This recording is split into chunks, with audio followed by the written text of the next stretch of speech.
పడుతున్నప్పుడు కింద పడుతున్నప్పుడు ఇక దాని గోల కాదు, ఏంటి మమ్మీ ఇంత కషాయదానిలా ఉన్నావు, నేను ఇన్ని రోజులు మంచిదాను అని అనుకుంటా ఉన్నాను, నన్నే చంపుదామని ప్లాన్ చేస్తావా, నీలాంటి రాక్షసుని నేను ఎక్స్పెక్ట్ చేయలేదు అని చెప్పేసి ఎన్నో తిట్టుకుంటా ఉండొచ్చు. అది ఇక ఆ గోళలు వేసుకుంటా ఉల్టా పడుతూ తిరిగేస్తూ అటు ఇటు గాల్లో తేలుతూ అటు ఇటు కింద పడిపోయే పరిస్థితికి వస్తూ ఉంటుంది. దాని ప్రయత్నం దాన్ని చేస్తూ తన ప్రాణాలు కాపాడుకోవడానికి అదేం చేస్తుంటది, ఇక తనకు రెక్కలు ఉన్నాయి కాబట్టి తనకి ఎగిరినా ఎగరకపోయినా అలా ఆడిస్తూ ఉంటుంది.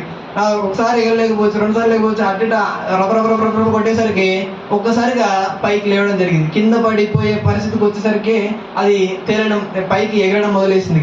ఇక మంచిగా గట్టిగా ఆ రెక్కలు ఆడిస్తూ పైకి వచ్చేసి ఇక తల్లితో గొడవ వేసుకోవడం మొదలుపెట్టింది. ఇక నువ్వు ఇంత కషాయదానం అనుకోలేదు, నన్నే చంపుదామని ప్లాన్ చేస్తావా, నువ్వు మా అమ్మ అని చెప్పేసి ఎంతో అల్లానుమతిగా మమ్మల్ని పెంచుతున్నావు అని చెప్పేసి మిమ్మల్ని ఎంతో ప్రేమిస్తే నువ్వు మమ్మల్ని చంపాలని చూస్తావా అని చెప్పేసి